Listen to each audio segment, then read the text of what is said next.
নমস্কার বন্ধুরা, আমি সায়ন আর আমার এই চ্যানেলে আপনাদেরকে স্বাগত। বন্ধুরা, আজকের এই ভিডিওতে আমি আপনাদের দেখাবো কিভাবে আপনি ঘরে বসে আপনার হেয়ারকে হাইলাইট কালার করতে পারেন খুবই সহজ উপায়ে আর খুবই সস্তায়। আমার এই চ্যানেলটা আর আমার প্রত্যেকটি ভিডিও তাদের জন্য যারা কম পয়সায় নিজের স্টাইলকে, নিজের ফ্যাশনকে কিভাবে আপগ্রেড করতে পারে সেই অনুযায়ী আমি প্রত্যেকটি ভিডিও আপলোড করি সেই সব ভাইদের জন্য। সেই জন্য আজকের এই ভিডিওতে আমি তোমাদের দেখাবো কিভাবে কম খরচে, কম পয়সায় তোমরা নিজের চুলকে, নিজের হেয়ারকে হাইলাইট কালার করতে পারবে। একদম অসাম কালার, যেরকম পার্লারে বা সেলুনে করে প্রফেশনালভাবে, সেরকম তুমি ঘরেও নিজেরটা করতে পারবে।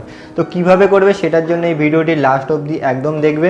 আর এই ভিডিওতে যেই কালারটা আমি দেখাবো সেটা যদি তোমরা কিনতে চাও, সেটার লিঙ্ক আমি ভিডিওর ডেসক্রিপশনে দিয়ে দেবো, সেখান থেকে তোমরা কিনতে পারো অনলাইন। তো without wasting any more time, let's get started.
তো বন্ধুরা, তোমরা দেখলে কিভাবে ঘরেই তোমরা নিজেদের হেয়ারকে কালার করতে পারবে, হাইলাইট করতে পারবে খুবই সুন্দরভাবে। তো এই হেয়ার কালারটা যেটা হলো স্ট্রিক্সের হেয়ার কালার, যেটা তোমরা দোকান থেকে নর্মাল যেটা কসমেটিক স্টোর হয় সেখানে গিয়ে কিনতে পারো, খুবই কম দাম। আর যদি অনলাইন কিনতে চাও, যদি তোমাদের ওখানে না পাওয়া যায়, তো আমি ভিডিওর ডেসক্রিপশনে লিঙ্ক দিয়ে দেবো, ওখান থেকেও তোমরা কিনতে পারো। তো প্লিজ এটা ঘরে ট্রাই করো, আর কিরকম রেজাল্ট আসছে সেটা আমাকে ফেসবুকে বা ইনস্টাগ্রামে মেসেজে প্লিজ ছবিটা পাঠিও, তো আমি দেখবো। আর যদি কোনো রকম অসুবিধা হয় করতে, তো ওখানে বলতে পারো, বা এই কমেন্টেও, এই ভিডিওর কমেন্টেও বলতে পারো, তো আমি তোমাদের রিপ্লাই করে দেবো কীভাবে যদি কোনো অসুবিধা হয় করতে। তো এই ভিডিওটি যদি ভালো লেগে থাকে প্লিজ লাইক করো, আর কোনো যদি কমেন্টস থাকে, মানে আরও কোনো টপিকে ভিডিও দেখতে চাও, তো কমেন্টসে প্লিজ লেখো। আর এরকম আরও ভিডিও দেখার জন্য প্লিজ আমার এই চ্যানেলটা সাবস্ক্রাইব করো। আর আমার ফেসবুক আর ইনস্টাগ্রামের লিঙ্ক ওই ভিডিও ডেসক্রিপশানে আছে, তো আমাকে ওখানেও ফলো করতে পারো। তো দেখা হবে পরের ভিডিওয়ে, ততক্ষণের জন্য বাই বাই।